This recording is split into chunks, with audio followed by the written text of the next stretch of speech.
Hello, everyone, and welcome to this week's installment of ClueCon Weekly. This week, we have Dominique Hazael-Massieux from the W3 organization with us, and we're going to ask him a lot of questions about how standards work and what the goals are of such an important organization. Welcome, Dominique, and thank you for joining us. Well, thank you for inviting me. I'm really pleased to join this podcast. Would you like to introduce yourself briefly, please? Absolutely. So I'm Dominique Hazael-Massieux. I'm part of the W3C technical staff. So very quickly, W3C is this organization that defines standards for web browsers, including WebRTC, which I assume most of your audience will be familiar with. In W3C, the standardization work is accompanied by a technical staff that makes sure the technologies we develop make sense in the broader web platform, that they are consistent with other technologies, with our values as well. And one of my roles in WCC has been to shepherd WebRTC through that process. So I'm pretty familiar with everything that went around it. I'm also in charge of our effort in general in understanding what the telecommunication industry needs from the web to be successful and for the web to be a good platform for communications in general. I'm also involved in our work on the immersive web, making the web work for augmented and virtual reality. And most recently, I've also been in charge of our efforts around machine learning, which has quite a few intersections with both topics.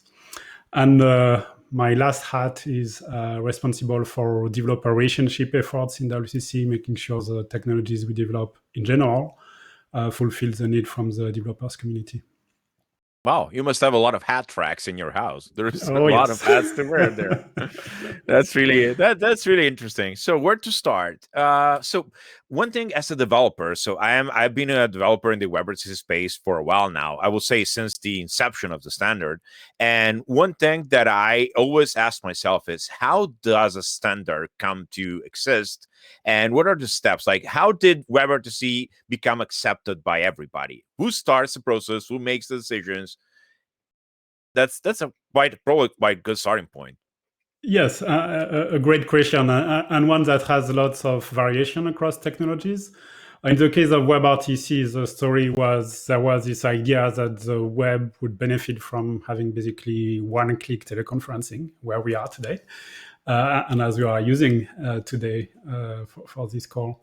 And I guess Google was one of the main stakeholder behind this, but what you need when you want to do a standard, you can't do this on your own. By definition of a standard, it's about interoperability, about broad adoption.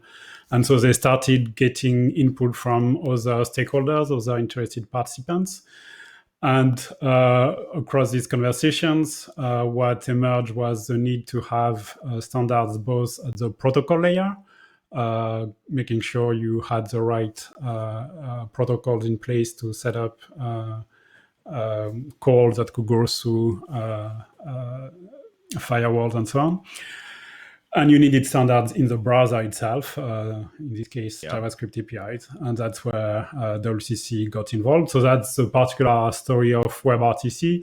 The broader story is always a bit the same. That is, there needs to be a shared interest from a community and bring that interest in the right standardization. In WCC, we have this program called the Community Group Program, where we invite anyone in the world to bring their ideas, start a community there, and make sure it can raise to the level of standardization. That didn't exist when WebRTC started some 10 years ago. But nowadays, that's where a lot of the work that is starting in WCC is emerging. I mentioned both the work on augmented and virtual reality and machine learning. Both these work items started through these committee programs. So I guess this is also a call for anyone who has a great idea for the future of the web to look into this. It's the way we try to get as much innovation coming to the platform. That's very interesting. So yeah, before going back to WebRTC, which is our main, main course and the main thing we work with these days, I'm interested. So you mentioned machine learning multiple times. What are the applications of machine learning in a web context, and what are you looking at right now? What's coming up?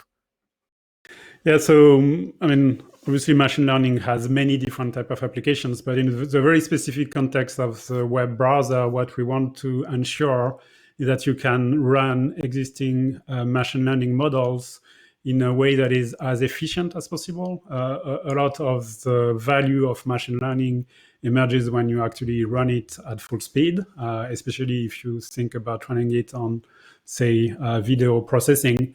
It really needs to go very fast on a lot of data. And there are already lots of performance improvements available in web browsers through things like WebAssembly, WebGL, in the near future, hopefully WebGPU, which is a modern version of integration with GPU in web browsers. But more and more devices are shipping with dedicated hardware and accelerated usage of that hardware through the operating system. And we want to make sure that web browsers have access to that acceleration.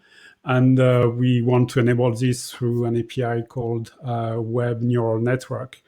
So that's going to be the main work item.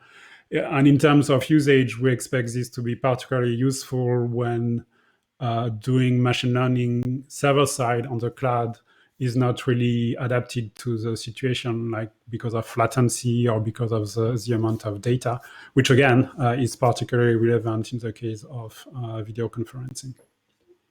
So machine learning in the web context will really be about running machine learning software in the browser, so in JavaScript or what's closer to JavaScript as possible. That sounds very cool. Yeah, currently doing even not very useful things like putting hats or glasses on someone when they're in a call.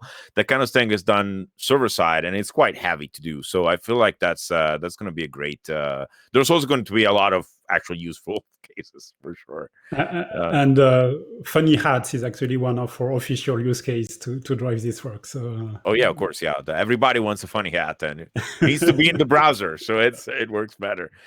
So yeah, it's going to be an extension to effectively like the WebRTC APIs. Like you would just have them available in the JavaScript, and then it will just work eventually. that's absolutely the intent. Yes. What's the timeline for that? And in general, what is the timeline for developing a standard? Like, I don't even know how long WebRTC took from the first idea to actually being usable. Well, if you could count my gray hair, you would say a long time. I mentioned WebRTC started some 10 years ago, and that's essentially the time it took from the idea to what we call a standard in WCC, which is a recommendation. The WCC recommendation for WebRTC was published in January, which isn't to say that the work is done. I'm sure we will mention some of the new work happening, and we also need to maintain the existing APIs to make sure it works. But WebRTC was a particularly complex ecosystem. Right? Like I mentioned, it needed interaction with protocols. It needed bringing a lot of new capabilities to web browsers with very interesting, so to say, security challenges. So this was a particularly big piece of standardization. In general, especially now that we have this incubation program that I mentioned through the community groups, we expect that between the formal start of standardization and things shipping in at least latest browsers, usually in a year or two, you can already see impact. The Web Neural Network API for machine learning, for instance, there are already experimental implementations of the API. Oh, wow. It's going to be evolving a lot in the upcoming months because we are really just starting the formal standardization work. But it's already possible to get a sense of where that API is leading, what it enables, and get a sense of its impact. Yeah, it looks like the machine learning API is going to be one of those where there's less people to make agree with each other, which is the hard part. Those generally is just an extension. WebRTC had a lot of moving parts. Yes, definitely. Yeah. And a lot of opinions. And it's still not done, I would say. I remember when we started out, every browser would support a different set of codecs. which is a good. And through lots of very painful discussions, there was, agreement on a shared set of codecs. There are still, some variations, for instance, in the way it's not SDP even fully standardized as of now, mostly, but not quite.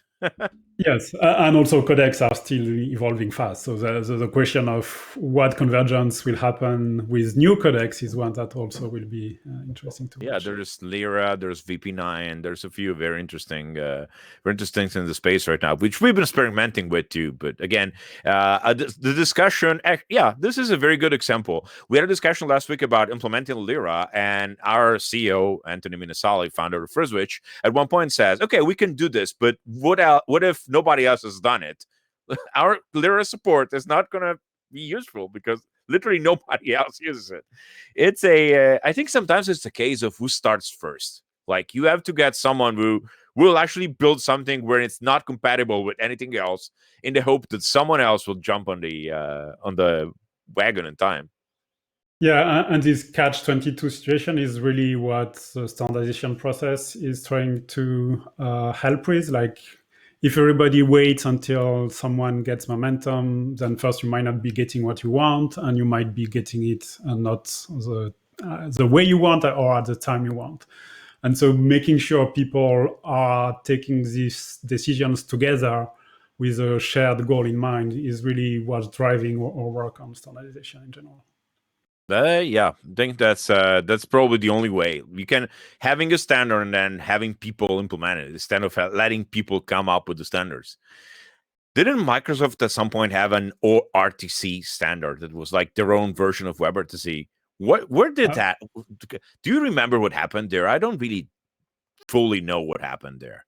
Yeah, so WebRTC was actually developed in one of these community groups I mentioned. And I mean, the history was Microsoft joined the WebRTC working group somewhat late in the game.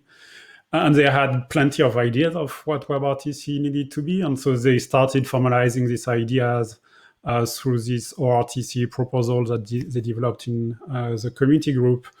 And initially, this was like a very separate and different proposal from what the WebRTC spec had. But because they had this well-defined proposal, because they had implementations not so much in the browser landscape, but more in their, I think, Xbox ecosystem, they were able to convince the rest of the actual WebRTC working group community that they had good ideas in the mix. And so ORTC has a bit disappeared, but mostly because most of the good ideas were imported in the main WebRTC spec, which also explains why it took so long. Because when in 2015-16 we realized that ORTC was solving all these issues that were difficult to handle in what we had back then in the API, then we had to do all the work of integration. And I think the API clearly benefited from that additions, but also that took quite a bit of time to get us there. Yeah, for sure. The implementation times are always problematic. It's hard to figure out where things are coming. So that's another good question, too. What is coming up in the WebRTC space? What is being brewing in standard? Because you said it's quite not done.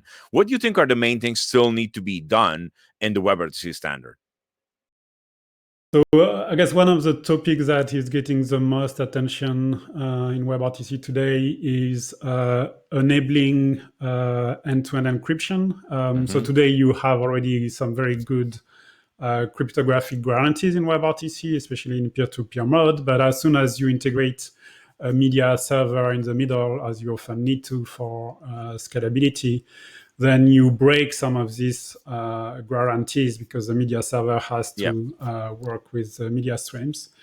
And so we have ongoing work that actually will enable that type of end-to-end encryption even through a media server. And the technology bricks that enable this, something called WebRTC encoded transform, also opens up a lot of new post-processing capabilities. So I mentioned machine learning, which is one way of doing post-processing, but there are plenty of other approaches that are applicable. But right now in the WebRTC architecture, it's a bit complicated to put in place because you don't have access to the media stream before it gets encoded for transport. With that new piece, we are going to make this, a lot more efficient to deploy whatever kind of audio or video processing you feel is needed in your WebRTC context. And you mean deploying them client side, right? At that point, yes, because it's encrypted, and by that definition, exactly. Is there going to be still? I suppose there's still going to be a way to steer the video feeds without having to touch them, right? So they'll still be, we'll still be able to use stun and turn. You're just not going to be able to look at what's in there. Exactly. So the point is encrypting the payload while leaving enough metadata for the server side to do whatever to actually do its thing. Yeah, there's some discussion going on there about homeomorphic encryption as the future of something like you will still be able to composite videos together like we're looking at right now without having to without actually having to see the video, which will be pretty cool to actually implement. I think it's still a while off though. It's more of a scientific interest at this point, I suppose. Yes. I believe right now, at least our focus is really on the cases where you can have no post-processing on the server side, in which case you do it client side and you just do the routing of streams on server side. Basically. There is some client-side encryption. There is some end-to-end encryption possible right now, too. There's a couple platforms. I think Janus has it. At least it's a demo. There's a few, and that demo is using this exact technology I'm describing. Yeah, you probably know the Janus team. They're from Italy. Yeah. Good friends of mine. And so, yeah, there's a lot coming up. There's a lot of new things. And what do you think WebRTC has already that you will change? Is there something you really don't like in the current standard? I know that's a tricky question. So there is this thing where we are not quite sure yet whether we want to do something. So I'm going maybe to dive a bit into technical aspects. But right Absolutely. now, when you do when you use the WebRTC API, you have this huge kitchen sink object, the peer connection object, which is key to everything. Like you can't do WebRTC before using it, and you use it for data, you use it for audio, video, and everything you do is through that object. And that's not ideal as a design. Like if you're only interested in transmitting data peer-to-peer, which is something that has emerged as a big usage of WebRTC, which really wasn't designed initially as a core part of the technology, you still have to get the full kitchen sink. And a big part of what ORTC you mentioned earlier was about was actually, separating these concerns in different interfaces and objects. And initially, we were planning in our next iteration of WebRTC to do more of that separation of concerns. Mm-hmm. Right now, it's not clear we're going to do this. So that may be something on which we would be very much interested in feedback and input. There is always a trade-off between spending time refactoring the existing or bringing new features. Right now, we hear a lot of interest for new features, especially in this time of the pandemic, where WebRTC is being used in plenty of new places, new ways, which requires new technology support. And so, of course, the desire for refactoring is a bit less urgent. But that was one of the things, I guess, we collectively would have preferred if we had had a better initial design in that space. That's something we would have changed. So maybe a data connection and a media connection instead of a peer connection. So data just for data, and and some of it is actually emerging a bit separately. It's not strictly speaking WebRTC, but it's a direct brainchild, I would say, of WebRTC. The work on web transport, which is a new way of establishing data exchange in client-server model. So it's not peer-to-peer, it's client-server, but it reuses some of the benefits from WebRTC in terms of low latency, in terms of having non-reliable transport of data. And in that sense, it's a bit of this separate piece for exchanging data, except again that it doesn't work today in a peer-to-peer fashion. But yeah, that's one of the way I guess some of these evolutions are happening when there are good ideas that have been brewing in WebRTC. Some of them are actually taking a life of their own. I didn't know about web transport, honestly. It looks like it's quite a cool new technology. It's kind of like super WebSockets? Would you call it like that? Yeah. Super WebSockets in particular learning from some of the limitations of WebSockets. So compared to WebSockets, I guess the first thing is that it's more UDP-like you get from WebRTC. You can get unreliable transmission. You basically use datagrams rather than messages. And it will be reusing the quick protocol that is behind HTTP3, essentially. So it reuses the HTTP3 stack so that you get all the benefits of the deployment of HTTP3 to gain access to these capabilities. But among the other lessons we learned through WebSockets is the challenge in making it scalable. In particular, making sure that it can be adopted through CDNs and other scalable approaches. And so that's one of the design constraints that is behind web transport, to make sure that it can be used at very large scale compared to WebSockets. But yeah, you didn't even know about that, so it's quite interesting. How long it is before web transport is available? I think it will be shipping as an origin trial very soon, if it's not yet in Chrome. So, I mean, an origin trial means a very small deployment of the technology for selected websites. Before it becomes widely available, I think you probably need to think like a year or so, I would say. The group started... No, optimistic. I mean, because of the existing work done in HTTP3, because of the interest of making that new protocol available in more contexts, I'm fairly optimistic. But then I should be careful. I'm always optimistic. So, yeah. How long did you think WebRTC will take to become widely adopted 10 years ago? Exactly. How optimistic are you? How long? What would you estimate? I'm just curious. Like, had I asked you 10 years ago, how long before we can make a phone call between Chrome and Firefox? So my track record has been terrible. I must say, so the first charter of the WebRTC Working Group, which basically says, we are going to do that work in that timeline, estimated that we would be done in 2 years.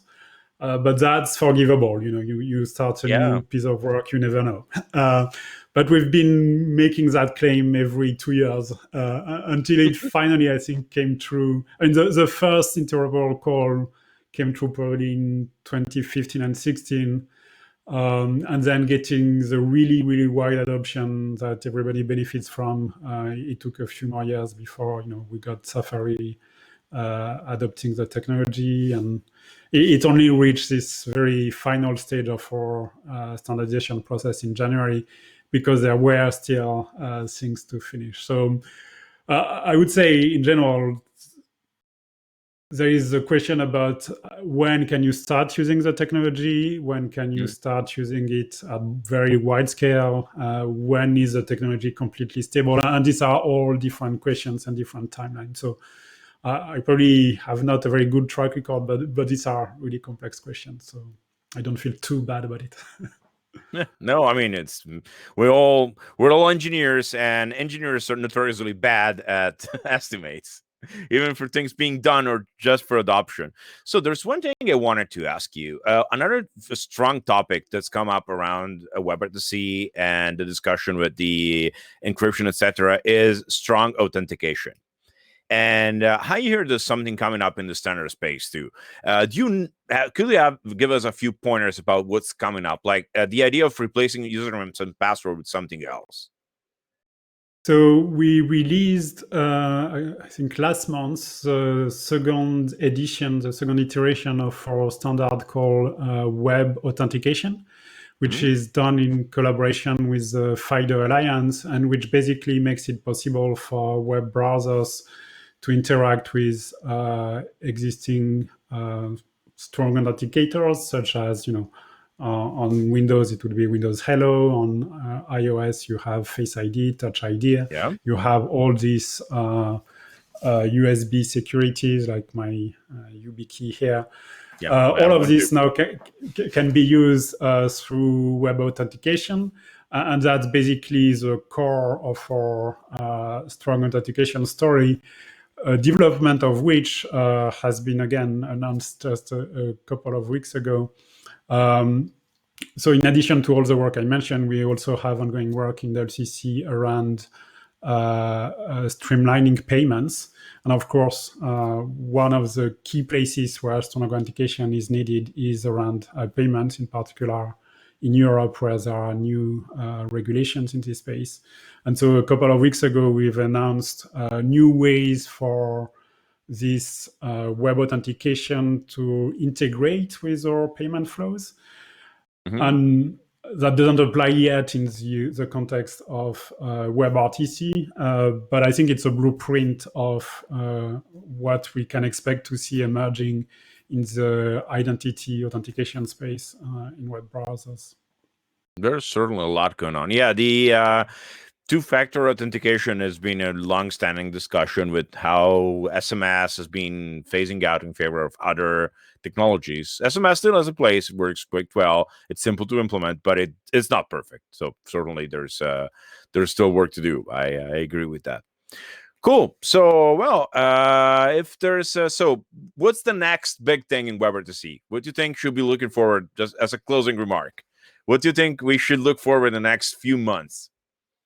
New codecs? So we already have some work around AV1, which is the new one of the new codecs in this space, in particular to support scalable video coding, which is one of the big features of AV1. So that we should expect to see arriving soon. Yeah, I mean, I guess more generally speaking, a lot of it will be taking advantage of these new technologies I mentioned, web authentication, machine learning, maybe integration also with web GPU. We have this other technology called web codecs, which will enable more efficient ways of integrating with codecs that are available on the device. And maybe the longer term picture, I mentioned my work in augmented and virtual reality. I think there are really, really interesting intersections between that and WebRTC. And yeah, I guess that's probably, it's not at all ready because there are so many questions to solve in that space, but there are really interesting questions, in particular, given all we've learned about what it takes to make remote socialization work. So something I'm really curious about is, could you give me a quick example of augmented reality usage with WebRTC? Like, it will be useful for doing what in particular? So I guess a poster child example is you have a remote assistant need. So say you have someone that needs to fix something in a factory, and the engineer that knows how to fix it is remote. They don't want to have the engineer travel. The worker that is at the factory to fix the issue would have the glasses be in connection directly with engineers who would project where to intervene, would at the same time communicate through voice, possibly audio. You could even imagine having avatars integrated in this augmented reality conferencing. In general, I think anything that makes our communications more immersive, make it a lot more likely that we get, all the benefits of actual interactions. It's great that we've been able to do so much through 2D screens, but we also all know about the limitations that this comes with. I'm thinking a concert with augmented reality. Well, you see the people around you while you're not actually there. That would be super cool as a demo to do. Like, you probably need a few pieces to make it work, but wow, I'm going to try and build that. I'm just going to try and put a weekend on building something like that. We've been doing a lot with WebRTC events. We've been doing concerts. We've been doing speeches. There's a lot going on at the company level, and this product has served us well. And I think there's a lot to go there, because I think it's going to be a while before we get back the full in-person experience, if we do get it back at all. Because honestly, one thing I've been seeing in a positive light is that I've been able to attend many events I will not otherwise been able to attend in the last year. Yeah, and I mean, as you can probably imagine, with WCC being a very international community, we've had that very same experience. And so there are bad things about not being able to be together, but there are also very good things, like being able to have lots more people getting involved and managing input from many more geographies. And yeah, anything we can do to make this remote collaboration work better, I think is a net win. Yeah, I'm sad I can't go to conferences, but at the same time, I have watched so many events I will not have gone to anyways, because I mean, I have things to take care of at SignalWire. So sometimes I will be happy to go to a conference, and I couldn't go, and the conference didn't even have streaming, or maybe they put the videos on YouTube the month after. So effectively, I will forget and probably not even watch the speech I was wanting to see. Well, right now everybody has a setup, so you can watch it from remote. So it's been very helpful for me. So yeah, I think there's a lot we can still do in that space. And well, thank you for your work. Thank you for everything. It's been a pleasure talking with you, and it's been a pleasure knowing everything about what makes this whole world tick. Without standards, you have nothing. So thank you so much. Well, thanks a lot for inviting me. So Dominique Hazael-Massieux from the W3C was with us today. And thank you everybody for joining us. Thank you, Dominique, for joining us. And I'll see you all next week. Bye all.